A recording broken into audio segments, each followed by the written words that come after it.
లేనట్టుగా వాటన్నిటికీ కూడా ఫోటో ఎగ్జిబిషన్ ఒకటి పెట్టి దాన్ని చాలా ఏమార్చి అక్కడ వాళ్ళని ఏదో రకంగా పెట్టుబడులు రాకుండా పరిశ్రమలు రాకుండా అడ్డుకోవడానికి ఒక కుట్రపూరితమైన వాతావరణాన్ని సృష్టించడానికి మాత్రమే చేస్తున్నాడు అధ్యక్ష.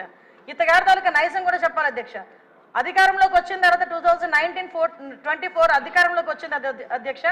ఎంత దారుణం అంటే అమరావతికి బస్సు యాత్రకి సాక్షాత్తు 14 సంవత్సరాలు ముఖ్యమంత్రి చేసిన చంద్రబాబు నాయుడు గారు బస్సు యాత్రకి వెళ్తే ఆ బస్సు మీద రాళ్ళు రువితే అధ్యక్ష అప్పుడున్న సాక్షాత్తు డీసీపీ గౌతమ్ సవాంగ్ గారు భావ స్వేచ్ఛ ప్రకటనను మాట్లాడిన సందర్భాన్ని కూడా ఈరోజు గుర్తు చేయాలి అధ్యక్ష. ఎందుకంటే ఆ రోజు శాంతి భద్రతలు ఎలా ఉన్నాయి, ఈ రోజు శాంతి భద్రతలు ఎలా ఉన్నాయి కంపేర్ చేయడానికి మీరు నాకు 5 నిమిషాలు టైం ఇవ్వాలి. ఎందుకంటే ఇది రాష్ట్ర ప్రతిష్టకు సంబంధించిన విషయం. ఆ రోజు ఆత్మకూరులో ఒక ఊర్లోని ఒకరిని వెలివేస్తే ఒక గ్రూప్ ఆఫ్ పీపుల్ని వెలివేస్తే వాళ్ళ దగ్గరికి వెళ్ళడానికి వెళ్తే సాక్షాత్తు ముఖ్యమంత్రి 14 సంవత్సరాలు ముఖ్యమంత్రి చేసిన వ్యక్తి ఇంటి దగ్గరికి వెళ్ళి ఆ గేట్